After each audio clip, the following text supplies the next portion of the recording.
नमस्कार,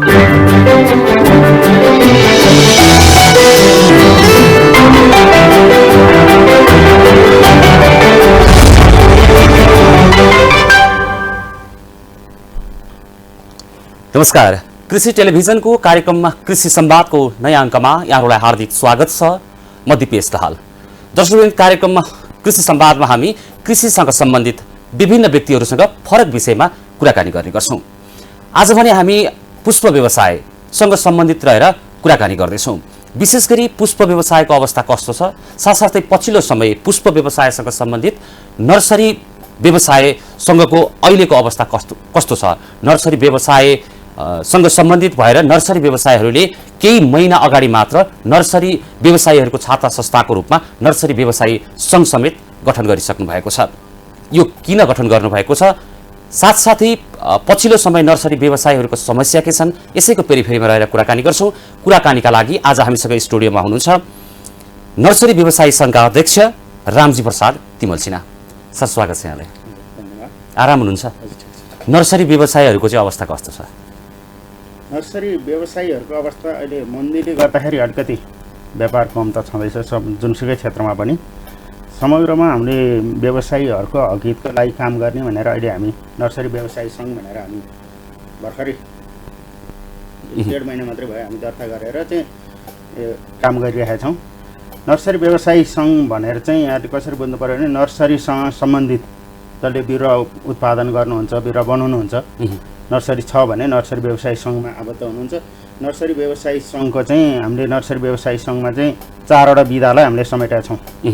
4वटा विधा भनेको चाहिँ पुष्प नर्सरी, फलफुल नर्सरी, कृषि तथा वन नर्सरी र जडीबुटी नर्सरी, 4वटा विधा समेटेर चाहिँ हामी सङ्गठनात्मक रूपमा हामी काम गर्दैछौँ। केही महिनामा अगाडि मात्र यहाँहरूले चाहिँ दर्ता गर्नुभएको छ। हजुर। अनि गत तिहारमा चाहिँ यहाँहरूले एउटा मेला पनि सम्पन्न गर्नुभएको थियो, विशेष गरी पुष्प व्यवसायसँग सम्बन्धित। त्यो मेलाको एउटा उद्देश्य चाहिँ के थियो र दर्ताभन्दा अगाडि नै मेला भयो भनेर यहाँहरूलाई भन्नेहरू पनि थिए नि, के भन्नुहुन्छ? हामीले नर्सरी व्यवसायी सङ्घ भनेर हामी चाहिँ दर्ता प्रोसेसमा हिँडेको असोज 5 गतेबाट हामी असोज 5 गते हामीले नर्सरी व्यवसायीहरूको भेला राख्यौँ। त्यो भेलामा हामी 78 जना जम्मा भएको थियौँ। अनि 78 जनाले चाहिँ हामीलाई चाहिँ एउटा छाता सङ्गठन बनाउँ, नर्सरीसँग सम्बन्धित नाम के राख्ने अहिले हामी छलफल गरौँ भन्ने कुराहरू आयो। अनि त्योभन्दा पनि धेरै 1-2-3 वर्ष अगाडिदेखि नै के कुरा आएको थियो भनेदेखि अब हाम्रो पुष्प व्यवसाय हाम्रो विधा परेन, हामीलाई पनि समेट्ने खालको छाता सङ्गठन चाहियो भनेर चाहिँ कुरा आइरहेको थियो। त्यसमा चाहिँ विशेष गरी फलफुल गर्ने, कृषि तथा वन गर्ने, नर्सरी गर्ने साथीहरूले चाहिँ मलाई कुरा राखिरहनु भएको थियो। अनि त्यो भेलामा कुरा गर्दाखेरि अब सबैलाई समेटिँदै नाम के हुन्छ त भन्दा नर्सरी व्यवसायी सङ्घ गरौँ। नर्सरी भनेको अब जुनसुकै पनि नर्सरीबाट बिरुवा नबनाइ त कुनै पनि प्रसारण विधि भएन। त्यो भएर नर्सरी व्यवसायी सङ्घ गरौँ, यसमा चाहिँ हामी 4वटा विधा समेटौँ भनेर हामीले दर्तामा गयौँ। दर्ता प्रोसेसमा जाँदै गर्दाखेरि हाम्रो सबै कागजपत्र मिलाइसक्दाखेरि पनि अनि अब भनौँ न फ्लोरिकल्चर एसोसिएसनका साथीहरूले चाहिँ सिडिओ कार्यालयमा चाहिँ यो दर्ता रोक्नुपर्छ भन्ने कुरा उहाँ त्यहाँ निवेदन दिनुभएको छ। उहाँहरू तपाईँहरूसँग प्रतिस्पर्धा गर्न लाग्नुभयो। अनि सिडिओ साहबले बोलाउनु भयो, के भएको छ, अब सबै कागजपत्र पुगेको छ, किन रोकियो भनेर गयौँ हामी। जाँदाखेरि चाहिँ यस्तो खालको चिठी आइछ भनेर चिठी पनि देखाउनु भयो। अनि अब दर्ता उहाँहरूले रोक्ने कोसिस गर्नुभयो। अनि फेरि उहाँले सिडिओ साहबलाई भने हामी अब विशुद्ध नर्सरी व्यवसाय नर्सरी गर्ने साथीहरूलाई समेटेर अलिक छुट्टै खालको काम गर्ने, एकदम बृहत रूपमा जाने हाम्रो लक्ष्य छ। ताकि फ्लोरिकल्चर मात्रै हाम्रो सेक्टर होइन, फ्लोरिकल्चर पनि एउटा सेक्टर हो। फ्लोरिकल्चर, हर्टिकल्चर, एग्रो फरेस्ट्री र मेडिसिन प्लान्टको नर्सरी गर्ने साथी हामी समेटेर जान्छौँ। त्यो भएर चाहिँ जति सक्दो चाँडो टुङ्ग्याउनु पर्छ भनेपछि उहाँले त्यही दिन बेलुका उताको अध्यक्ष र मलाई बोलाएर चाहिँ त्यहाँ छलफल गराउनु भयो। गर्ने क्रममा चाहिँ उहाँको दर्ता रोक्नुपर्ने कारण के त दिनुहोस् भन्दाखेरि उहाँले खास त्यस्तो ठोस कारण दिन सक्नु भएन। अनि फेरि भोलि आएर लैजानुहोस्, ल दर्ता गर्नुहोस् भनेर सिडिओ साहबले भन्नुभयो। भोलिपल्ट हामी गयौँ। भोलिपल्ट जाँदाखेरि फेरि सिडिओ साहबले बोलाउनु भयो। के भएछ भने त उहाँहरूले चाहिँ त्यहाँबाट नभएपछि उद्योग वाणिज्य महासङ्घलाई गुहार्नु भएछ। अनि उद्योग वाणिज्य महासङ्घबाट फोन आएछ, अब अहिले दर्ता दिन मिल्दैन भनेर सिडिओ साहबले भन्नुभयो। अब त्यसो भए हामीले त अब साथीहरूलाई हामी दर्ता रोकिने हाम्रो कारणै थिएन। हामीले पहिलो कामै मेला गर्छौँ भनेर भनिसक्यौँ। हामी मेला गर्छौँ, कसरी गर्ने सर भनेर हामीले सोद्धाखेरि उहाँले होइन त्यो तपाईँहरूले कसरी गर्ने त्यो तपाईँहरूको कुरा हो, अहिले दर्ता दिन मिल्दैन भन्नुभयो। अनि कसले रोकेछ भनेर उद्योग वाणिज्य महासङ्घमा चाहिँ कार्य समितिमा नि मैले सोद्धाखेरि अब त्यहाँ थाहा भयो।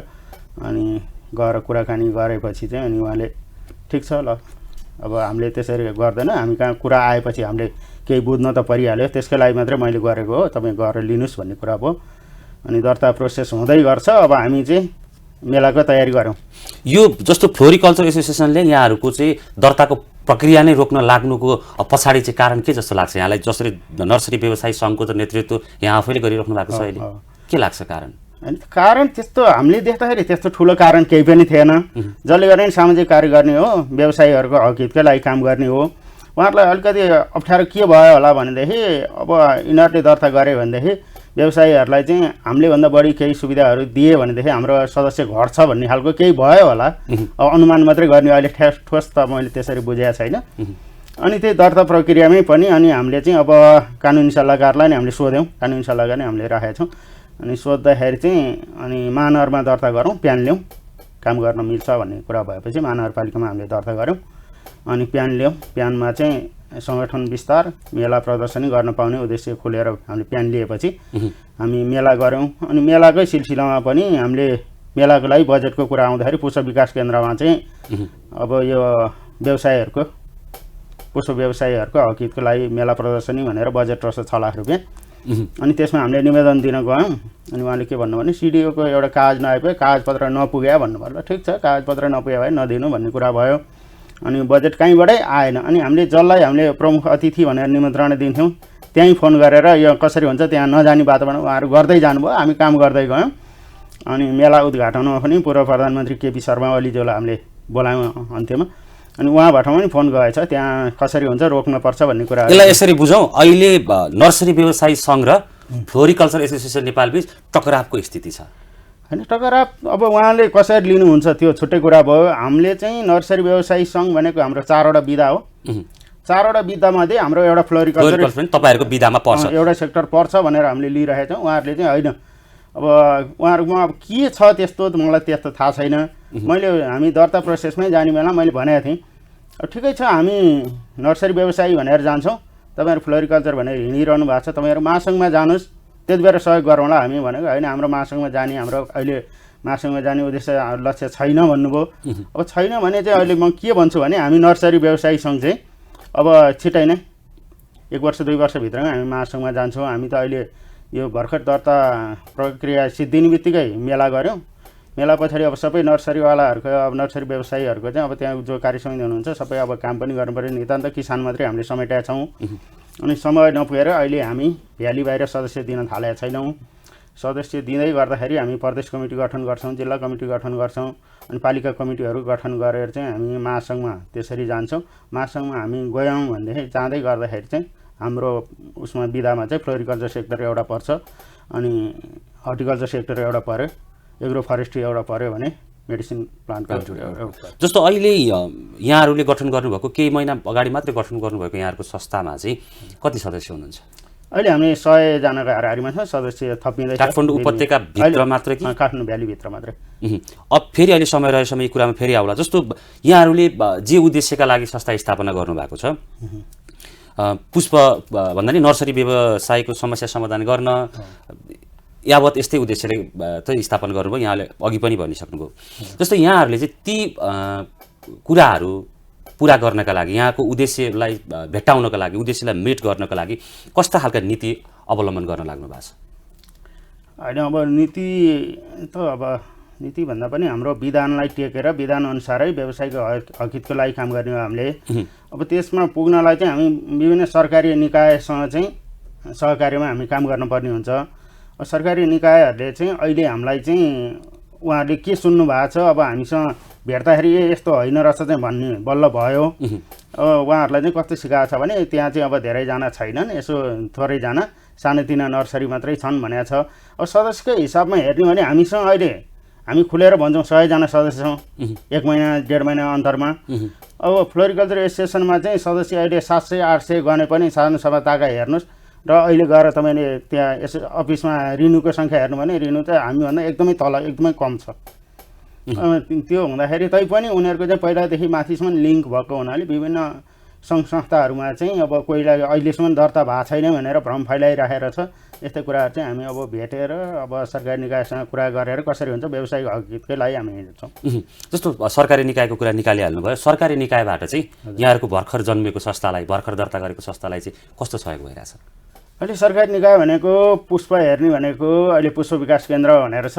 अब यो अहिलेसम्म चाहिँ अब प्रदेश 3 अन्तर्गतै यो भए पनि हामीलाई चाहिँ अब पुष्प विकास केन्द्रले सहयोग गर्छ भन्नेमा हामीलाई ढुक्क थियौँ। पुष्प विकास केन्द्रले गत मेलामा पनि हामीलाई सहयोग गरेन। फ्यान लगाएर यहाँहरूलाई बजेटै बाँडेर दियो? होइन, बाँडेन, हामीलाई दिँदै दिएन। अनि हामीले चाहिँ अब त्यति बेर एउटा कागजपत्र नपुगेर नदिएको हाम्रो चैतको मेलालाई चाहिँ हामी पाउँछौँ भन्ने हामी सोचमा थियौँ। अस्ति पुष्प विकास केन्द्र प्रमुख नयाँ आउनु भएर छ, हामी गयौँ उहाँलाई अब सफल कार्यकालको शुभकामना दिन भनेर हामी भेटघाटमा जाँदाखेरि हामीले कुरा गर्दाखेरि अब अहिलेलाई यो वर्ष बजेट पनि अब तपाईँहरूलाई दिने छैन, यो चाहिँ हामीले फ्यानलाई हामीले दिने भनेर सम्झौता गरिसक्यौँ भन्ने कुरा आयो। अब मेला हुनु कहिले कहिले उनीहरूको प्रपोजलै पुगेको थिएन, स्टल बुकिङै खुल्ला भएको छैन। त्यसरी हामीलाई नदिँदा चाहिँ हामीलाई अलिक अन्याय भयो कि जस्तो लाग्छ। जस्तो तपाईँले हामीले अलि अगाडि चिन्दा फ्यानसँग आबद्ध एकजना फ्यानको सदस्य भनेर चिनिरहेको अन्य सरकारी सङ्घ संस्थाले पनि रामजी प्रसाद तिमल सिन्हा भन्ने मान्छे चाहिँ फ्यानकै सदस्य हो, फ्यानसँगको प्रतिस्पर्धाका लागि यहाँ यिनीहरूले संस्था गठन गरे भन्ने लागेर पो नदिया हो कि? ए होइन, त्यो अब उहाँहरूलाई कस्तो लाग्ने भन्दा पनि म त्यति बेर फ्यानमा बस्दाखेरि पनि त्यति बेर त्यो पनि साथीहरूले मैले सदस्य विस्तार गर्ने क्रममा चाहिँ फलफुल गर्ने साथीहरूलाई भेट्दाखेरि यो हाम्रो फ्लोरिकल्चर सेक्टरै होइन, त्यहाँ हामी किन मेम्बर बन्ने, अहिले हामी मेम्बर बन्दैनौँ भनेर उहाँहरू मेम्बर बन्नु भएको थिएन। अनि त्यस्तै गरी अर्को कृषि तथा वन नर्सरी गर्ने साथीहरू पनि अब झन् फ्यानमा जाने कुरै भएन। त्योभन्दा पनि फ्यानभन्दा पनि हामी बृहत रूपमा ठुलो संस्था बनाउँछौँ भनेर चाहिँ 4वटा विधा समेटेर चाहिँ हामी यो नर्सरी व्यवसायी सङ्घ दर्ता गऱ्यौँ। अब यो फ्यानभन्दा पनि ठुलो संस्था अथवा महासङ्घमा जाने एउटा टार्गेट राखेर यहाँहरू अगाडि बढिरहनु भएको छ। त्यो पुग्नका लागि यहाँहरूको त्यो उद्देश्य भेट्टाउनका लागि चाहिँ कति जति समय लाग्ला, केही क्यालकुलेसन गर्न भ्याउनु भएको छ? हामी अब यो सबै अहिले हामीले यहाँ काठमाडौँ हामीसँग जति नर्सरी साथीहरू छन् उहाँहरू हाम्रो काम देखेर उहाँहरू एकदम खुसी हुनुभएको छ। हामीले अब दर्ता लगत्तै हामीले मेला गऱ्यौँ। मेला गर्दाखेरि जस्तै फ्यानले चाहिँ त्यति बेर उता पुष्प विकास केन्द्रबाट बजेट ल्यायो, कृषि मन्त्रालयबाट बजेट ल्यायो नि, विभिन्न ठाउँ सङ्घ संस्थाबाट बजेट ल्याएर मेला गर्दाखेरि चाहिँ प्रति स्टल 30,000 व्यवसायले तिरे। हामीलाई त जता बजेट लिन गयो, जहाँ भेट्न गयो उनीहरूले रोके नि। हामी नितान्त त्यो व्यवसायीसँग मात्रै उठाएर हामीले मेला गर्दाखेरि हामीले मेला प्रति स्टल 18,000मा दिन सफल भयौँ। अब त्यो भनेको चाहिँ व्यवसायीले अनि हेरे नि त उहाँहरूले, अब त्यति गर्दाखेरि पनि यतिमा मेला हुँदो रहेछ, हामी त यसमा ठगिया रहेछौँ भन्ने त व्यवसायीले त्यहाँ देखे नि। त्यो भएर चाहिँ व्यवसायीहरू चाहिँ अहिले काठमाडौँ व्यवसायीहरू सबै हामीसँग सकारात्मक हुनुहुन्छ र बाहिरका व्यवसायीहरूले पनि हाम्रो क्षेत्रमा कहिले आउने, तपाईँहरू सदस्य विस्तारदेखि लिएर आउनु पर्यो भनेर विभिन्न ठाउँबाट आइरहेको छ। हामी यता यो अहिले मेलाको तयारी छ, फेरि चैतको 7 गतेदेखि 10 गतेसम्म भिरकुटी मण्डपमा नेसनल फ्लोरा एक्सपो भनेर हामीले राखेका छौँ। त्यो मेला सिद्धिएपछि मात्रै सम्भवतः हामी त्यो सिद्धिएपछि मात्रै भ्याली बाहिर सदस्य विस्तार हुन्छ। मैले यहीँ जोडिहालेँ, जस्तो यहाँहरूले चैतमा नेसनल फ्लोरा एक्सपो गर्दै हुनुहुन्छ। हजुर, फ्लोरिकल्चर एसोसिएसन नेपालसँग यहाँहरूलाई चाहिँ एउटा प्रतिस्पर्धीको रूपमा हेरिराखिएको छ अथवा फ्लोरिकल्चर एसोसिएसन नेपालले यहाँहरूलाई हेरिराखेको छ। अनि यहाँहरू आफ्नो व्यवसायलाई नर्सरी व्यवसाय पनि हो भन्नुहुन्छ, हाम्रा 4वटा विधा छन् भन्नुहुन्छ। अनि आफूले गर्ने मेलाको नाम, आफूले गर्ने एक्सपोको नाम चाहिँ किन फ्लोरा राख्नुहुन्छ फेरि? होइन, त्यो चाहिँ के भयो भने अब धेरै चाहिँ अहिले हामीसँग सदस्य भएको व्यवसायहरू सबै फ्लोरिकल्चर सेक्टरका छन्। अब यता सबै विधालाई यहाँहरूले समेट्न भ्याउनु भएको छैन। सबै विधालाई समेट्न भन्दा नि हर्टिकल्चरका 1-2जना भए, अनि यता एग्रो फरेस्ट्रीका भर्खर 1-2जना मात्रै छन्।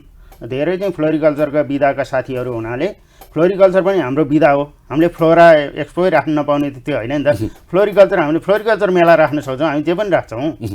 त्यो भएर अहिले अब यो फ्लोरा एक्सपो नामको लागि तपाईँहरूले त्यति कुरा उठाइरहनु पर्दैन। साथीहरूले प्रतिस्पर्धी ठाने भन्ने चाहिँ अब उहाँहरूले ठाने हो, हामीले त्यसरी सोचेका छैनौँ। फ्लोरा एक्सपो गर्दाखेरि चाहिँ त्यो फ्लोरा एक्सपो गर्ने ठाउँमा अर्को अथवा फुलसँग सम्बन्धित अर्को संस्थाले फेरि यहाँहरूसँग प्रतिस्पर्धा गर्नका लागि अर्को मेला आयोजना गर्यो भने नि होइन, त्यसलाई कसरी लिनुहुन्छ? त्यस्तो केही फरक पर्दैन। व्यवसायीहरूले खुसी हुनु पर्यो। व्यवसायीले चाहिँ अब कहाँ भाग लिने भन्ने चाहिँ व्यवसायीले कि त अब त्यसमा सुविधाहरू हेर्छन् कि त अब स्टल भाडाकोदेखि लिएर प्रचार प्रसारको अन्य काम गराइ सबै हेरेर व्यवसायीले लिने हो। अब त्यो मेला जुधेर पनि हामीलाई केही फरक पर्दैन। त्यो बेला पनि अब तपाईँलाई कतिको थाहा छ, 2टा मेला हामी एकै दिन जुधेर एकै दिन उद्घाटन भएको थियो।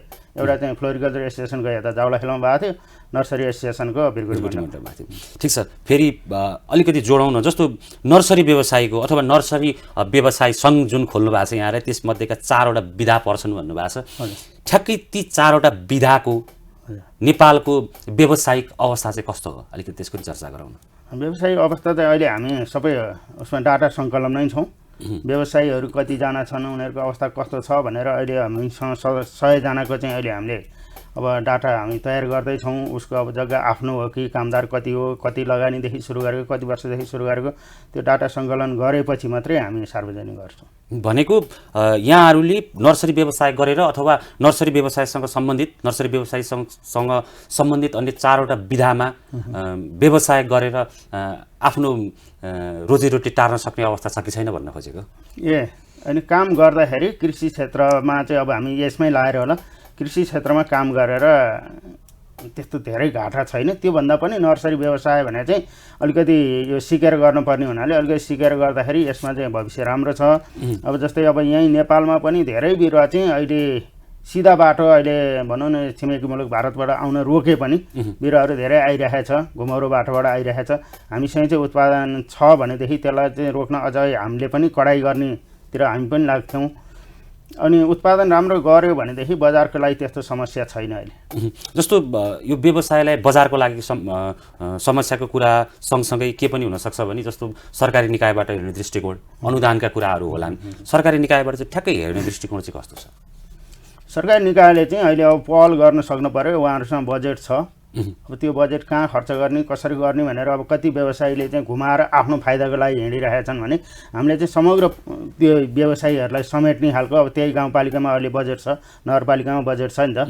यो कृषिको बजेट छ कि कृषिमा चाहिँ यो हामीले नर्सरी व्यवसाय चाहिँ अब फुल भयो, फलफुल भयो, यो चाहिँ हाम्रो सेक्टरमा पर्छ, योबाट चाहिँ व्यवसायी यसरी लाभान्वित हुन्छन्, यतिजनाले रोजगार पाउँछन् भन्ने खालको प्रपोजल एउटा दिएर चाहिँ त्यहाँ बजेट पारेर काम गर्ने हो भनेदेखि यो व्यवसायिक लाइन राम्रो छ र नगरपालिका बजेट पनि सदुपयोग हुन्छ। जस्तो नर्सरी व्यवसाय भन्ने बित्तिकै एउटा ट्रेनिङ लिएर राम्रो गर्न सक्यो भने एउटा आकर्षक खालको व्यवसायको रूपमा पनि लिने गरिन्छ नर्सरी व्यवसायलाई। त्यस्तो खालको ट्रेनिङहरू गभर्मेन्ट सेक्टरबाट, सरकारी निकायहरूबाट सञ्चालन भएका छन्?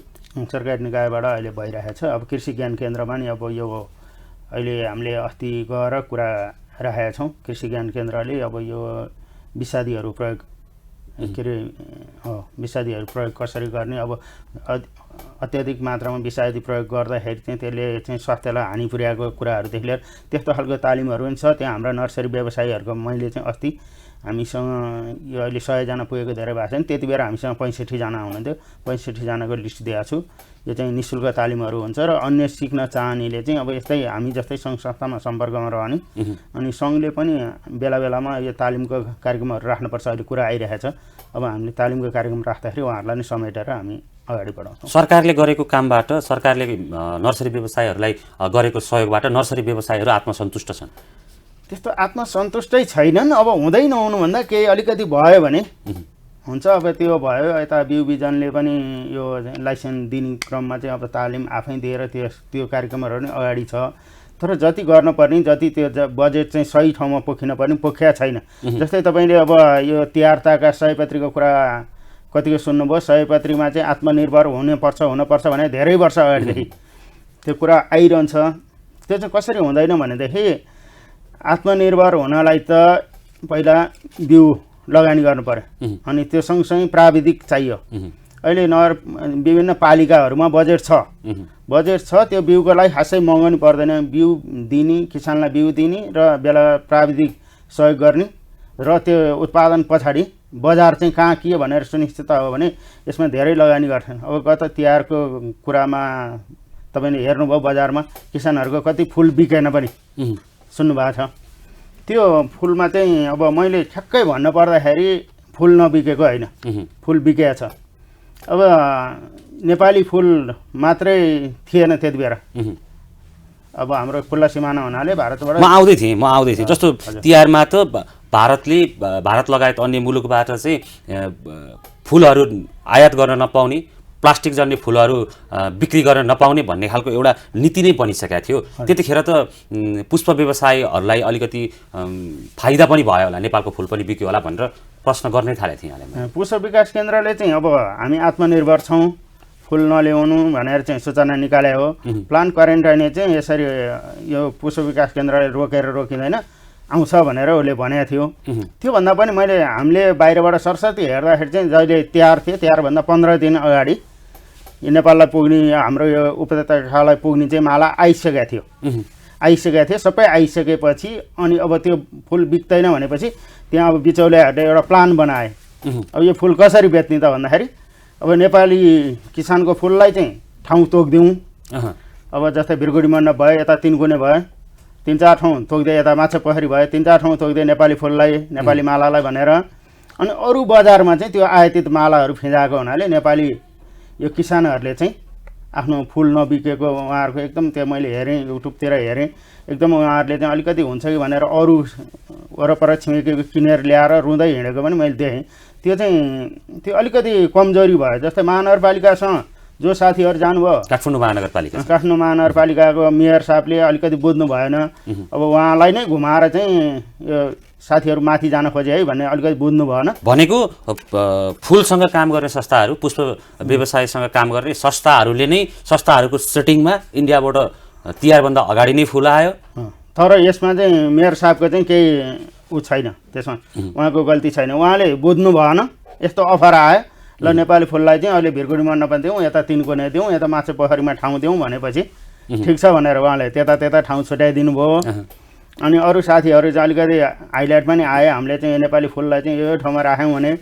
तर त्यो फुल चाहिँ 15 दिन अगाडि आएको भारतीय फुल चाहिँ बजारमा छ्यापछ्यादी भयो अनि बिक्दाखेरि सबै भारतीय फुल बिक्यो। नेपाली फुलले चाहिँ त्यो भर चाहिँ बजार भन्न मिल्छ। त्यसरी भारतबाट चाहिँ त्यो एउटा सेटिङको भरमा नेपालमा फुल ल्याएर बेच्ने संस्था चाहिँ कुन थियो? होइन, अहिले त्यतिसम्म नजाउँ। अब तपाईँले सरस्वती बुझिसक्नु भएको छ, यससँग सम्बन्धित काम गर्ने धेरै अरू सङ्घ संस्था छैनन्। अब त्यसरी नजाउँ। अब त्यो चाहिँ किसानहरूको मार्का अलिकति नबुझेको उहाँहरूले नि अब त्यो होइन, हामी नेपाली फुल बेचौँ, बरु त्यहीबाट उहाँहरूले फाइदा राख्नु भए भए हुन्थ्यो नि। अब भारतीय फुलसँग चाहिँ हामी प्रतिस्पर्धा गर्न किन सक्दैनौँ भने भारतमा चाहिँ अहिले 80% अनुदान पाउँछन् फुल खेतीहरूमा। अब नेपालमा चाहिँ किसान आफैले लगानी गरेर फुलको चाहिँ अब त्यो आफ्नो मूल्य त उठाउनु पर्यो। त्यही भएर प्रतिस्पर्धामा जहिले पनि यस्तो भइरहन्छ। भन्नाले यो विगतका दिनदेखि पनि यी कार्यहरू हुन्थे, पहिला पनि हुन्थे। यसपालि त सरकारले निर्णय नै गरेको भए पनि यसपालि पनि त्यो कार्यान्वयन हुन सकेन। सेटिङको भरमा फुल आएर तिहार पनि हामीले त्यही भन्छौँ। अहिले हामी त जे देखा त्यो भन्छौँ। अब सकिन्छ भने यसरी गर्ने भन्ने हो, सकिँदैन भने आफूले कमाएर अरू किसानलाई रमाउनु हुँदैन। अब अलिकति कुरा गरौँ न, जस्तो यहाँहरूका भावी लक्ष्य पनि होला, भावी उद्देश्य होला नर्सरी व्यवसाय सङ्घ। ती उद्देश्यहरू चाहिँ के छन्, के गर्दै हुनुहुन्छ? हाम्रो अब सुरुमा त यो तिहारको लागि चाहिँ हामीले तिहारलाई फुल रोप्ने, बिउ बाँड्ने भनेर चाहिँ यो फागुनदेखि उता हुन्छ। हामी सम्भव भएसम्म पालिकातिर गएर अब त्यहाँ चाहिँ कसरी हुन्छ, अब सयपत्रीकै अब यसपालि चाहिँ ल सयपत्री माला चाहिँ आत्मनिर्भर हुने हो भने फागुनदेखि हामी लाग्नुपर्छ। अब त्यति बेला सरकारसँग बजेट छ, त्यो थोरै बजेटले चाहिँ अब फुल त बिउ त सस्तो छ नि, बिउ किनेर चाहिँ किसानहरूलाई बाँडिदिने, पालिकाले बाँड्ने, पालिकाकै बजेट सदुपयोग गर्ने, स्थानीय तहले नै बाँडिदिनु पर्यो। हामीलाई चाहिएन, किसानलाई दिने। अनि किसानलाई चाहिँ प्राविधिक चाहिएको बेलामा प्राविधिक उपलब्ध गराइदिने। अनि त्यसको बजारको लागि चाहिँ त्यही पालिकामा सङ्कलन केन्द्र त्यहाँ ल्याएर थुपार्ने गरेर हामी जस्तो सङ्घ संस्था मार्फत चाहिँ यता बजारीकरण गर्न सक्यो भने सबै किसानहरूको चाहिँ आफ्नो लगानी उठ्थ्यो। अब त्यसमा हामी लागि पर्छौँ। अब यो हामी मेला पछाडि नै भयो क्या, मेला 7 गतेदेखि छ, अब अहिलेदेखि त्यही तयारीमा हुन्छौँ। अनि अब यहीसँग सम्बन्धित चाहिँ अझै बुझ्न, अब यो सयपत्रीको कुरा आयो, यो बजारको कुरा आयो नि त, जति यहाँको कार्यक्रममा हेरिरहनु भएको छ, बुझ्न चाहनुभयो भने हाम्रो अफिसमा आउनुभयो भने अझै हामीले यसलाई गर्न सक्ने र त्यो पालिकासँग चाहिँ कसरी हामी समन्वय गर्न सक्छौँ भने हामी लागि पर्छौँ। जस्तो देशका 7वटा प्रदेश र 77वटा जिल्लाका नर्सरीसँग सम्बन्धित व्यवसायहरूले गरेको उत्पादन नर्सरी व्यवसायी सङ्घले बजारीकरण गर्न सक्छ र? अनि नर्सरी व्यवसायी सङ्घले बजारीकरण चाहिँ कसरी गर्छ भनेदेखि अब जस्तै अब त्यो तपाईँले भने जस्तो सयपत्री फुल त अब तिहारमा गइहाल्छ। अन्य फुल छ भनेदेखि हाम्रो त अब हामीले वर्षमा 3टा व्यवसायिक भेला गर्छौँ। अब आउँदो शनिबार पनि यो यता सुकेधारामा युनिभर्सल क्याफेमा हामीले नर्सरी भेला राखेका छौँ। त्यहाँ चाहिँ के हुन्छ भने व्यवसायीले आफ्नो भेटघाट त भइहाल्छ, भेटघाटको सँगसँगै आफूसँग स्टक भएको सामानहरू के छ मसँग यो स्टक छ है भनेर उहाँहरूले त्यहाँ राख्नुहुन्छ। अनि त्यहीँ आएको व्यवसायीले चाहिँ कति खोजिरहेको हुन्छ नि, त्यसरी चाहिँ हामीले बजारीकरणमा सहजीकरण गरिदिने हो। हामी आफैले बजारीकरण गर्ने भन्दा पनि हामीले लिएर बेच्ने भन्दा पनि भेटाइदिने। अब त्यो भेलामा आएपछि त अब सबैजना भेटघाट हुन्छ, कोसँग के सामान स्टक रहेछ कसलाई चाहिएको हुन्छ नि, त्यहीँबाट उहाँहरूको खोज्नेले पनि पायो, बेच्नेले पनि त्यहीँ बजार पायो नि, त्यतिसम्म चाहिँ हामी गर्छौँ। जस्तो यहाँहरूको संस्थामा चाहिँ 100 जना सदस्य हुनुहुन्छ। हजुर, विभिन्न विधाका नर्सरी व्यवसाय गर्नेहरू 100 जना सदस्य हुनुहुन्छ। 100 जनाले नर्सरीमा उत्पादन गरेको वस्तुहरू त्यो चाहिँ बजारीकरण गर्न सक्ने अथवा बेच्न सक्ने अवस्था सृजना गर्नको लागि त नर्सरी व्यवसायी सङ्घ लाग्नु पर्ला नि त। त्यही त नर्सरी व्यवसायी सङ्घ मैले भने त है, त्यहाँ जमघट गराएर उहाँहरूको के छ त समस्या हुनसक्छ, अरू केही हुनसक्छ, उहाँहरूलाई अब प्राविधिक सहयोग चाहिएको हुनसक्छ, अनि आफूसँग भएको उत्पादन नबिकेको हुनसक्छ। त्यही कुराहरूलाई चाहिँ त्यहाँ छलफल गरेर अब हामीले त्यहाँबाट समन्वय गरिदिने। अब बजारीकरणको लागि त त्यहीँ भइहाल्यो, यही नर्सरी व्यवसायीले किनेर बेच्ने हो। अनि अब त्योभन्दा पनि अब बिकेन भनेदेखि अन्य अब हामी भ्याली बाहिर कतिले खोज्या हुन्छ नि सामानहरू, अब त्यता पनि हामी लाग्छौँ। अब त्यता चाहिँ अहिले हाम्रो सदस्य छैन। आउँदो उसमा पनि हामी 100 जना भित्रमा के सामान स्टक छ चाहिँ त्यहाँ आदान प्रदान चाहिँ हुन्छ, सेयर हुन्छ। सेयर भएपछि अनि उहाँलाई चाहिएको बेलामा ल्याउनुहुन्छ, त्यो चाहिँ हुन्छ। जस्तो पक्कै पनि यहाँहरूको व्यवसायभित्र पनि समस्याहरू छन्। हजुर, ती समस्याहरू चाहिँ के हुन् जुन समाधान गर्नका लागि यहाँहरू धेरै पहिलादेखि सङ्घर्ष गरेर बस्नु भएको छ तर सकिरहनु भएको छ? अनि व्यवसायीको चाहिँ सबभन्दा गाह्रो चाहिँ अहिले हामी अहिले भ्यालीभित्र मात्रै हुँदाखेरि भ्यालीभित्रको कुरा गर्दाखेरि भ्यालीमा चाहिँ सबभन्दा समस्या जग्गाकै समस्या भयो। जग्गा अब बल्ल बल्ल पाइहाल्यो भने 5 वर्षलाई हो त्यो ठाउँमा सम्झौता हुने, अनि 5 वर्षमा बल्ल अलिअलि बजार बनाउन थाले भने त्यो ठाउँबाट छोड्नुपर्छ। अब यसको लागि चाहिँ हामी के गर्ने भनेर सरकारी निकायको विभिन्न ठाउँमा चाहिँ जग्गाहरू यतिकै खाली छ। त्यो जग्गाहरूलाई चाहिँ हामीले चाहिँ नर्सरी व्यवसायलाई दिलाउन सक्छौँ कि भनेर हामी त्यो पहलमा पनि हामी लाग्छौँ, गर्छौँ भनेको। अनि अर्को समस्या भनेको पानीको समस्या छ, जग्गाको समस्या भयो, कामदारको समस्या भयो। अहिले अब मान्छे कतिजनाले रोजगार पाइन भनिरहनु भएको छ, तर नर्सरीमा यसो हेर्ने भने कामदार पाइँदैन। कामदार पाइहाल्यो भने विदेश जानलाई ठिक्क पारेको 4-5 दिन अथवा 4-5 महिना बस्ने खालको मान्छे मात्रै पाइन्छ। अनि ढुक्कले सिकाउँदा आधी जानेको हुन्छ, आधी जानेपछि उसले छोडाएर गइदिन्छ।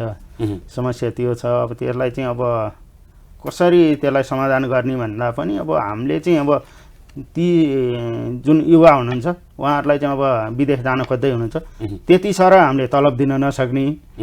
अब यहाँ सरकारी निकायबाट चाहिँ हामीलाई चाहिँ अनुदानदेखि लिएर अन्य यस्तो कार्यक्रमहरू केही हुँदाखेरि चाहिँ सकिन्थ्यो। अब त्यस्तो खासै त्यसमा नभएको हुनाले त्यति तलब दिन नसक्ने, सरकारले तोकेको मिनिमम तलब दिएर राख्दाखेरि उहाँहरूको जीविकोपार्जन नहुने समस्याले नि कामदारको समस्या एउटा छ, पानीको समस्या छ, जग्गाको समस्या छ, समस्या त धेरै छ। अब यिनलाई समाधान गर्नका लागि तपाईँहरूले त एउटा म यहीँ आउन खोजेको, तपाईँहरूले त संस्था नै गठन गरिसक्नुभयो केही महिना अगाडि।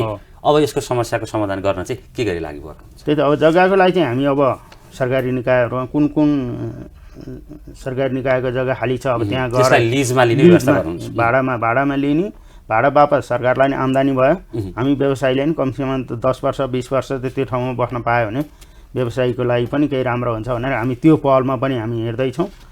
अनि अन्य कुराहरू त बिस्तारै हुँदै गर्छ, सुरुवातमै छौँ हामी।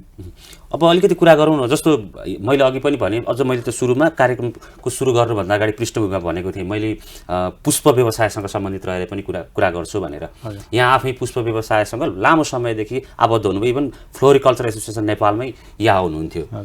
मैले अलिकति बुझ्न मन लागेको यी पुष्प व्यवसायसँग सम्बन्धित चाहिँ धेरै समस्याहरू आउने गर्छन्। जस्तो अघि हामीले कुरा उठायौँ भारतबाट आयात भएको फुलको कुरा उठायौँ, अथवा अन्य धेरै कुराहरू आत्मनिर्भर बनाउँछु भनेर कुरा गरेको त लामो समय भइसक्यो, तर पनि हामी पुष्प व्यवसायीहरूको मुखबाट पनि आत्मनिर्भर चाहिँ भइसकेका छैन है भन्ने खालको कुरो पनि सुन्छौँ। ठ्याक्कै पुष्प व्यवसायको अवस्था चाहिँ कस्तो हो नेपालमा? पुष्प व्यवसायमा आत्मनिर्भरै चाहिँ भएको छैन अहिले पनि। त्यो चाहिँ अब किनभनेदेखि यस्तो हुन्छ हामीसँग चाहिँ सम्पूर्ण सुरुदेखि लगानी गरेर उत्पादन गर्नु पर्यो त्यही सामान। अब त्यही सामान चाहिँ छिमेकी देशमा चाहिँ 80% सरकारी अनुदानमा उत्पादन गरेको सामान चाहिँ अब अन्य बाटोबाट यता भित्रिन्छ। अनि त्यो भित्रेपछि यताकोले बजार पाउँदैनन् अनि ढुक्कले अलिकति लगानी गर्न नसकेको अवस्था। अनि आत्मनिर्भरको कुरा धेरै आउँदाखेरि अहिले मैले भने नि तपाईँलाई सयपत्रीमा आत्मनिर्भर हुनलाई त्यति गाह्रै छैन। अहिले अब फागुनदेखि लाग्ने स्थानीय सरकार सबै लाग्ने हो भने आउँदो तिहारको लागि चाहिँ सयपत्री आयात गर्न पर्दैन। अब त्यो बुझ्ने कसरी अनि बुझाउने कसले र भन्ने कुरा हुन्छ। अब कतिजनाले चाहिँ आफ्नो स्वार्थको लागि त्यो निकायलाई सदुपयोग गरेर तिनीहरूलाई घुमाएर आफूले फाइदा नि लिइरहेका छन्। अब बिस्तारै हुँदै गर्छ अब यसरी। पुष्प मैले अर्को पनि सोधेको थिएँ, जस्तो पुष्प व्यवसायको ठ्याक्कै समस्या चाहिँ के छ? जस्तो अहिले यहाँले एउटा कुरा उठाउनु भयो, स्थानीय तहलाई बुझाउन नसकेको पो हो कि अथवा फागुनदेखि नै सयपत्रीको बिउ राख्न सुरु गरियो भने त तिहारसम्म आइपुग्दाखेरि बाहिरबाट सयपत्रीको माला अथवा फुल आयात गर्नु पर्दैन भन्नुभयो। एउटा स्थानीय तहलाई बुझाउन नसकेको भने जस्तै अन्य कुरामा पनि समस्या त होला नि। अन्य कुरामा समस्या भने मेन कुरा जग्गाकै समस्या भयो। अब जग्गामा त अब मैले अघि भनिसकेँ, जग्गा चाहिँ अब त्यसरी सरकारी निकायमा गएर जग्गा लिएर चाहिँ व्यवसायलाई गर्ने भने त्यो दिलाउन सक्यो भने कमसेकम 15-20 वर्ष। मैले अघि कुरा गरेको चाहिँ नर्सरी व्यवसायसँग सम्बन्धित भएर कुराकानी गरेँ। त्यो चाहिँ अहिले चाहिँ मैले पुष्प क्षेत्रसँग मात्रै ठ्याक्कै जोड्न खोजेको, फुल क्षेत्रसँग मात्रै जोड्न खोजेको। यहाँ लामो समयदेखि पुष्प क्षेत्रसँग काम गरेको मान्छे भएर फुलमा चाहिँ फुलमा अन्य फुलहरू कटफ्लावरहरू भन्नुभयो कि अब सबै फुलहरू, बोट बिरुवा सबै फुलहरू। अब बिरुवाको लागि पनि ठुलो लगानी गर्ने मान्छे अहिले निस्किनु भएको छैन। अब जस्तै अब इन्डियामा हेर्ने भने अलि तातोमा हुने बिरुवा, त्यही बिरुवा हुर्काउने भने अलि तराईमा ठुलो लगानी गर्ने हो भनेदेखि हुन्छ। तर व्यक्तिसँग अहिले ठ्याक्कै आफूसँग पैसा नभएको, ब्याङ्कले लोनमा चाहिँ जति ठुला कुरा गरे पनि किसानले लोन पाइरहेको छैन लगानी गर्न पनि। अनि लगानी गरेपछि बजारको सुनिश्चितता भएन क्या यहाँ फेरि।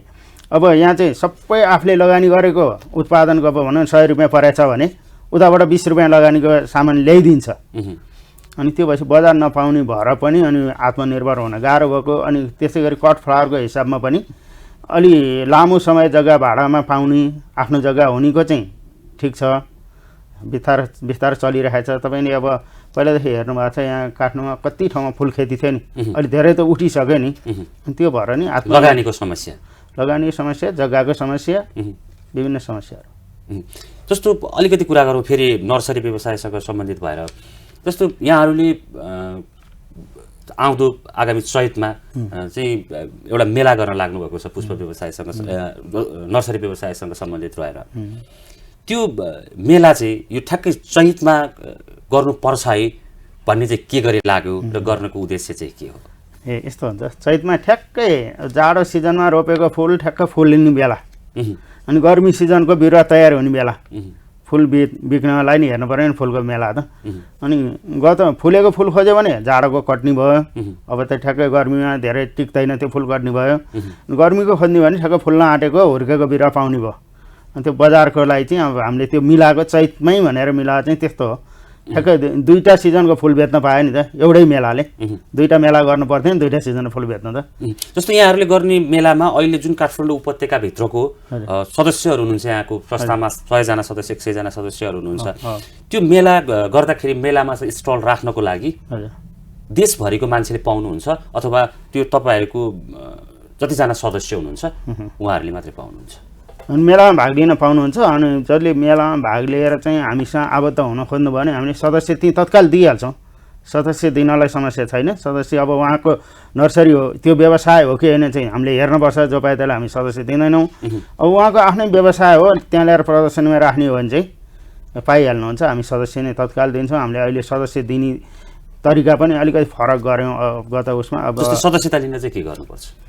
सदस्यता लिनलाई चाहिँ अहिले हामीले सदस्य गर्नलाई पहिला त उसको फार्म हुनु पऱ्यो, दर्ता हुनु पऱ्यो।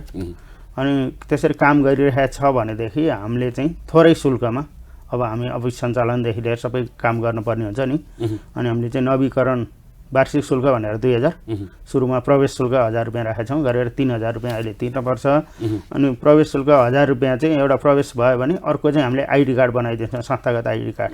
उहाँको चाहिँ अब हामीहरू संस्थामा आबद्ध हो भन्ने खालको भयो, उहाँको कुन नर्सरीदेखि लिएर नम्बर त्यो ठक्कै देखाउँदाखेरि आइडी कार्डमा प्रयोग गर्न मिल्ने खालको संस्था परिचय पत्र सानो पनि बनाइदिन्छौँ।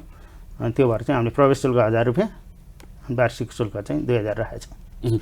जस्तै यहाँहरूले वार्षिक शुल्क 2000 रुपियाँ लिनुहुन्छ अथवा प्रवेश शुल्क 1000 रुपियाँ लिनुहुन्छ, एक वर्षको अवधिमा भनौँ न 3000 रुपियाँ त एउटा व्यवसायीसँग यहाँहरूले लिनुहुन्छ नि, त्यो व्यवसायीले यहाँहरूको संस्थाबाट पाउने फाइदा चाहिँ के हो? अब पहिला त 3000 को कुरा टुङ्ग्यो, तपाईँले 3000 भन्नुभयो। प्रवेश शुल्क भनेको मैले एक वर्षको जोडेको, जम्मा एकचोटि मात्रै तिर्ने हो प्रवेश शुल्क। अर्को वर्ष प्लस 2000 भयो, मैले एक वर्षको मात्रै जोडेको। प्रति वर्ष 2000 तिरेकोमा चाहिँ उहाँले के पाउनुहुन्छ भन्ने कुरा चाहिँ हामीले वर्षमा 3टा भेला गर्छौँ, व्यवसायी भेला गर्छौँ। त्यहाँ आएर व्यवसायीसँग चिन्जान भएर उहाँलाई के सामान के चाहिएको छदेखि लिएर आफूसँग उत्पादन भएको सामानको बजारीकरणको लागि भयो। अब त्यो 3 चोटि भेला गर्दाखेरि उहाँलाई बोलाएर खाजासाजा हामीले सबै व्यवस्था गरे हुन्छौँ नि, त्यही पैसाबाट चल्न पऱ्यो नि, त्यो भयो। अनि अर्को हामीले तालिमको कार्यक्रमहरू राखेका हुन्छौँ, अब हामी छिट्टै राख्दैछौँ। जस्तै अब व्यवसायीले के खालको तालिम माग्नुहुन्छ, अब हामीले पर्सि भेलामा पनि हामीले छलफलको विषयमै राखेका छौँ। तालिमको चाहिँ विषय के हुनसक्छ, अन्य के हुनसक्छ भन्ने कुरा 4-5वटा बुँदा राखेको छु। अनि त्यो तालिममा चाहिँ कस्तो खालको तालिम उहाँले खोज्नुहुन्छ, नेपालीबाट पुराना अनुभवी व्यवसायीकोबाट तालिम लिन खोज्नुहुन्छ कि विदेशी प्रशिक्षक झिकाएर तालिम भन्नुहुन्छ? व्यवसायको माग अनुसारको हामीले निःशुल्क तालिम दिलाउँछौँ। यो सबै त्यही भित्र भएपछि त्यो 2000 चाहिँ केही ठुलो कुरो होइन। त्यस्तै गरी मेलामा कुरा गर्नुहुन्छ भने मेलामा चाहिँ हामीले सदस्यलाई सकेसम्म कम रेटमा चाहिँ स्टल उपलब्ध गराएर मेला गराउँछौँ। भन्नाले सदस्य भइसकेपछि एउटा संस्थाबाट दिने सुविधा भनेको तालिम, बजारीकरण अनि मेला प्रदर्शनी भयो। अन्य व्यवसायीको माग अनुसार अब उहाँहरूले के माग्नुहुन्छ, उहाँहरूको समस्या के रहेछ, त्यो अनुसारको हामीले समन्वय गरिदिने। जस्तो अघि हामीले कुरा निकालेको थियौँ, जस्तो फ्लोरिकल्चर एसोसिएसन नेपाल जुन पुष्प व्यवसायसँग सम्बन्धित भएर काम गरिराखेको एउटा संस्था छ, त्यो संस्थासँग 700 बढी सदस्य छन् भनेर यहाँले अघि कुरा निकाल्नु भएको थियो। जस्तो यहाँहरूकोमा 100जना सदस्य छन्। अब फ्लोरिकल्चर एसोसिएसन नेपालसँग जस्तै अन्य नर्सरी व्यवसायको यहाँले भन्नुभएको 4वटा अन्य सेक्टरसँग सम्बन्धित अन्य सङ्घ संस्थाहरूमा काम गर्ने व्यवसायीहरूले त्यहाँको संस्थाको सदस्यता नत्यागिकन यहाँहरूको यहाँहरूको संस्थामा सदस्यता लिन पाउने कि नपाउने? तपाईँले पहिला त फ्लोरिकल्चर एसोसिएसनको साथीहरूको 700 को हाराहारीमा भन्नुभयो सदस्य, अघि यहाँले भन्नुभएको थियो होइन? अब त्यति देखाइराखिया छ, तर प्रत्यक्ष हेर्ने हो भने अहिले हामीसँग जति सदस्य छैन, नवीकरण भएको छैन। नवीकरण सिद्धिएपछि, नवीकरण सिद्धेर 3 महिना कटेपछि त स्वतः सदस्य नभए बराबर हो। नवीकरण गर्ने समय राखेको छ उहाँले, 2-3 वर्ष यस्तो राखेको छ, त्यो छुट्टै कुरा भयो। अहिले नवीकरणको हिसाबमा हेर्ने हो भने हामी ठुलो संस्था छौँ। उहाँहरूसँग अहिले नवीकरण भएको तपाईँले अफिसमा गएर हेर्नुभयो भने हामीभन्दा धेरै कम तपाईँले पाउनुहुन्छ। अनि अब प्रतिस्पर्धा गर्ने कुराहरू भन्नुहुन्छ जति बेरै पनि प्रतिस्पर्धा त्यस्तो होइन। हामी एसोसिएसन लाएर मैले प्रतिस्पर्धा भनिनँ, मैले के भन्न खोजेको भने जस्तो यहाँहरूको नर्सरी व्यवसायी सङ्घसँग यहाँले भन्नुभएको 4वटा सेक्टर छ, 4वटा सेक्टरसँग काम गर्ने अन्य संस्थाहरू पनि छन्। जस्तो फुलको काम गर्ने फ्लोरिकल्चर एसोसिएसन नेपाल, यस्ता संस्थाहरूमा सदस्यता लिएका सदस्यहरू नि हुनुहुन्छ नि, उहाँहरूले यी संस्थाहरूबाट सदस्यता नत्यागिकन नर्सरी व्यवसायी सङ्घमा सदस्यता पाउने कि नपाउने भनेर सोधे। अहिले त्यसरी हामीले त्यसरी गरेका छैनौँ। अहिले हामीले कतातिर ऊ सदस्य छ भनेर हामीले हेरेका छैनौँ। जुनसुकै सङ्घ संस्थामा जता पनि हुनसक्छ। हाम्रा व्यवसायी हुनु भने हामी अहिले सदस्य दिन्छौँ, काम गर्दै जान्छौँ। काममा चाहिँ हाम्रो काम चित्त बुझ्यो भने उहाँहरूले उता नवीकरण गर्नु भएन भने त स्वतः हाम्रो मात्रै भइहाल्नु भने हामी काममै चित्त बुझाउने हो। सदस्य दिनलाई अब ऊ कुन संस्थातिर आबद्ध छ भन्दा पनि उसले काम गरेको छ कि छैन, ऊ कस्तो चरित्रको मान्छे हो त्यो चाहिँ हामीले हेर्नुपर्छ। यहाँको आफ्नै चाहिँ सदस्यता छ कि छैन फ्लोरिकल्चर एसोसिएसन नेपाल? नवीकरण गर्नुभयो? गरेन, नवीकरण नगरे मेरो 3 वर्ष भइसक्यो। भनेको सदस्यता हुनुहुन्न। अब कुरा अझै कुरा गरौँ। जस्तो नर्सरी व्यवसायका हामीले समस्याका कुरा गऱ्यौँ, नर्सरी व्यवसाय सङ्घमा नर्सरी व्यवसायहरूले पाउने सुविधाका पनि कुरा गऱ्यौँ। जस्तो अब नर्सरी व्यवसाय सञ्चालन गर्नका लागि, नर्सरी व्यवसाय सङ्घ त यहाँहरूले स्थापना गर्नुभएको छ, सञ्चालन गर्नका लागि नयाँ आउने व्यवसायहरूलाई प्रोत्साहन गर्नका लागि पनि केही कार्यक्रम ल्याउने तयारीमा हुनुहुन्छ? त्यही त नयाँ व्यवसायिकलाई भने चाहिँ अब मेन कुरा चाहिँ नयाँ व्यवसायी कुन सेक्टरमा आउन चाहनुभयो। अब हामीले 4वटा विधा नर्सरी व्यवसायको भनेका छौँ। 4वटा विधाभित्र छिर्ने भने पुष्प व्यवसायमा फेरि पुष्प हाम्रो पुष्प नर्सरीभित्र त्यो छिर्दाखेरि त्यहाँ फेरि अर्को 3-4वटा विधा हुन्छ। बिरुवा बेच्ने छुट्टै हुन्छ, ल्यान्डस्केप छुट्टै हुन्छ, अनि त्यसै गरी अर्को कट फ्लावर छुट्टै हुन्छ र अर्कोले उत्पादन गरेको कट फ्लावरलाई चाहिँ सजावट गरेर डेकोरेसन गर्ने पार्ट छुट्टै हुन्छ। त्यो चाहिँ कुन व्यवसायमा लाग्ने भन्ने चाहिँ ती व्यक्तिले भन्नु पर्यो। अनि त्योसँग सम्बन्धित तालिम कहिले हुन्छ, उहाँले सिकेर मात्रै आउनुहोस् भन्छौँ हामी। फेरि नसिकिकन आउनुभयो भने उहाँको पैसा र समय दुइटै बर्बाद हुन्छ। यसलाई चाहिँ सिकेर आएर अलिकति केयर गरेर गर्न चाहनुहुन्छ भने उनीहरू कुन सेक्टरमा जाने हो त्यसलाई चाहिँ हामीले त्यही खालको तालिम गराउने कि अथवा कहीँ सिक्न पठाउने कि त्यो हामी गर्छौँ। जस्तो यो व्यवसाय भनेको, यो नर्सरीसँग सम्बन्धित व्यवसाय भनेको अलिकति सुविधा सम्पन्न ठाउँमा, विशेष गरी अलिकति रिमोट एरियामा जानु पर्यो भने, अलिक दुर्गम ठाउँमा दूरदराजमा पुग्नु पर्यो भने सम्भवतः यस्ता नर्सरी व्यवसायसँग सम्बन्धित व्यवसायहरूलाई व्यावसायिक रूपमा लिइँदैन। जस्तो फुल खेर जाने अवस्था पनि छ, त्यसलाई व्यवसायीकरण गरेको पाइन्न। यस्ता कुराहरूलाई पनि समाधान गर्नका लागि अथवा त्यो दुर्गम ठाउँको समस्या समाधान गर्नका लागि पनि नर्सरी व्यवसायी सङ्घ लाग्छ अथवा बजारीकरण गर्नका लागि लाग्छ। होइन, नर्सरी व्यवसायी सङ्घले त्यही त भन्दैछ त। नर्सरी व्यवसायी सङ्घको चाहिँ अब अलि टाढा हुने भने कृषि तथा वन नर्सरी त गाउँ गाउँमा जता पनि छ। अब वनको बोट बिरुवाहरू घाँसे डाले घाँसदेखि लिएर विभिन्न छ। अनि त्यसै गरी अब फलफुलका बिरुवाहरू पनि धेरै जस्तो अलि यो उत्पादन टाढै हुन्छ आफ्नो घर छेउमा, उहाँहरूले सिकेर त्यो गरिरहनु भएको छ। त्यसको लागि बजारीकरणमा हामी जहिले पनि लागिपर्छ। उहाँसँग भएको सामानको लिस्ट चाहिँ हामीसँग यो सामान यति स्टक छ भन्ने हुनु पर्यो। बजारीकरण चाहिँ हामी मार्फत भन्दा पनि हामी साथीभाइलाई कुरा राख्छौँ, यो ठाउँमा चाहिँ यस्तो पाइँदो रहेछ, योसँग यति सामान छ, यस्तो छ भनेर हामीले कुरा राख्ने हो। कालीकोटका पुष्प व्यवसायीहरूको समस्या समाधान गर्नका लागि नर्सरी व्यवसायी सङ्घ काठमाडौँदेखि कालीकोट पुग्छ त? होइन, नर्सरी कालीकोट हामी पुग्नुपर्छ। हामी अहिले कालीकोट उदाहरण मात्रै, हामी अहिले उपत्यकाभित्र मात्रै छौँ। हामी उपत्यकाबाट बाहिर गएपछि 7वटा प्रदेशमा जाने बित्तिकै चाहिँ कालीकोट पनि एउटा प्रदेशमा त समेट्यो। अनि त्यहाँभित्र पनि अब जिल्लामा कतिवटा नर्सरी छ, हामी त्यो हेर्छौँ। अनि त्यही एरियामा हामी सदस्य बनाउँछौँ। त्यही एरियाको चाहिँ अब भनौँ न एउटा इन्चार्जलाई हामी यहाँ केन्द्रमा सदस्य दिन्छौँ। त्यहाँको समस्या यहाँ केन्द्रमा आउँछ। अनि केन्द्रबाट गर्ने कामहरू के भइरहेछ त्यहाँ व्यवसायीहरू कहाँ जान्छ, त्यस्तो खालको हामी भूमिका खेल्छौँ। अब अलिकति कुरा गरौँ, जस्तो अघि हामीले अलिकति चर्चा गऱ्यौँ, जस्तो भारतीय अथवा तेस्रो मुलुकबाट आयात गरेका नर्सरीजन्य उत्पादनहरूले गर्दाखेरि पनि नर्सरीजन्य उत्पादन, नेपालको नर्सरीजन्य उत्पादनमा थोर बहुत घाटा लागिराखेको छ। यो समस्या समाधान गर्नका लागि तपाईँहरू जस्तो एउटा प्राइभेट सेक्टरबाट कस्तो खालको सहयोग हुनुपर्छ, सरकारले के गर्नुपर्छ र यो समस्या समाधान हुन्छ? अब यसलाई चाहिँ हामी प्राइभेट सेक्टरबाट लाग्ने त हामी धेरै लागिपरिरहेछौँ। अहिले जति सरकारले गर्यो भन्छ त्योभन्दा हामी चाहिँ प्राइभेट सेक्टरले हामीले गरिरहेछौँ। किनभनेदेखि अहिले मैले व्यक्तिगत भन्न पर्दाखेरि पनि कुनै व्यक्तिले चाहिँ यो व्यवसायमा आउँछु भन्नुभयो भने उहाँहरूलाई मैले व्यक्ति आफै गएर त्यो फिल्डमा हेरेर मैले कति ठाउँमा गरेको छु, नर्सरी गर्न चाहनेहरूलाई पनि सहयोग गरेको छु। तपाईँले यो गरे मिलेन, किनभने हामी त यही फिल्डमा अहिले 33 वर्ष भयो नि त। अनुभवको आधारमा तपाईँले यो गरे मिलेन, यसरी जानुहोस् भनेर गर्छु। अनि सरकारी निकायबाट चाहिँ अहिले ठ्याक्कै भन्न पर्दाखेरि चाहिँ सरकारी निकायले गर्न पर्ने र सरकारी निकायसँग लबिङ गर्ने ठ्याक्कै अलिकति चाँजो नमिले। सरकारसँग बजेट छ, त्यो बजेट कहिले त्यतिकै फ्रिज भएर जान्छ, त कहिले अन्य झोलामा डकुमेन्ट बोक्नेले चाहिँ त्यो दुरुपयोग गरिरहेछन्। अब त्यसमा हामी अलिकति लाग्नुपर्छ। अहिले सरकारी निकायलाई नै ठ्याक्कै त्यसरी नभनौँ, हामी अब लागिपर्छौँ सरकारी निकायलाई नै हामी कचकच्याउँ। हामी कार्यक्रमको अन्तिममा पनि छौँ। अन्तिममा चाहिँ के भनिदिनु भने, जस्तो यहाँहरूले आफैले पनि आफू Swayambhu garden and training centre चलाइरहनु भएको छ, त्यहाँ विभिन्न ट्रेनिङहरू दिनुहुन्छ र अन्य कामहरू पनि यहाँले गरिरहनु भएको छ। यहाँको संस्था पनि यो Swayambhu garden service and plant nursery भने जस्तै यतिको चाहिँ कहिले बन्छ? तपाईँको संस्था, तपाईँको आफूले चलाएको व्यवसाय जतिको तपाईँको संस्थालाई बनाउन चाहिँ तपाईँ के गर्नुहुन्छ? हाम्रो संस्था त भर्खर सुरुवात हो।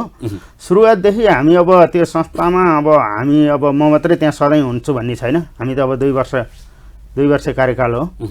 अब त्योभन्दा पछि आउने कार्य समितिका साथीहरूले पनि आफ्नो फाइदा जे होस् आफ्नो फाइदा मात्रै नहेरेर व्यवसायी सम्पूर्णको हक हितको लागि काम गर्यो भने व्यवसायीहरू त्यत्तिकै आकर्षित हुन्छ र हाम्रो कुरा चाहिँ हामीसँग धेरैजना सदस्य भएर चाहिँ हामीले कुरा लिएर जाँदाखेरि सरकारले पनि अलिकति चासो दिएर हेर्ने भयो। त्यतिको बन्नलाई अब लागि पर्ने कतिको हुन्छ भन्ने हो। मेरो कार्यकालमा चाहिँ मैले एक चरणमा चाहिँ यो देशव्यापी रूपमा नर्सरी व्यवसायी सङ्घलाई फैल्याउने अनि सम्पूर्ण नर्सरी व्यवसायीसँग चाहिँ नजिक भएर उहाँहरूको समस्यामा के गर्न सकिन्छ भनेर लागि पर्ने यो गर्छु भन्ने म अठोटका साथ यसमा लागि परेको छु।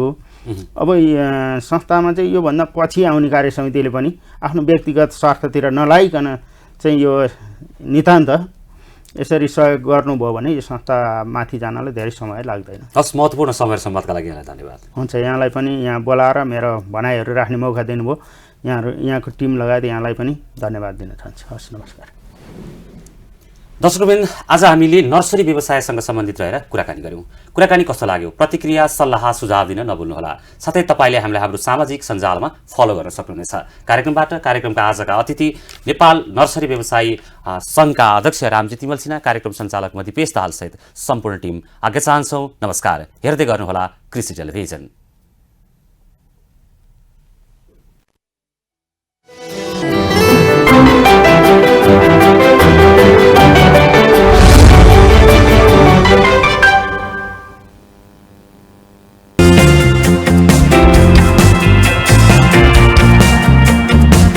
कृषिमा यान्त्रिकरणको अवलम्बन, कृषि कार्यमा परिवर्तन भन्ने मूल नाराका साथ आयोजना हुन गइरहेको नेपालकै पहिलो प्रादेशिक कृषि यन्त्र र प्रविधि सम्बन्धी बृहत प्रदर्शनीमा सहभागी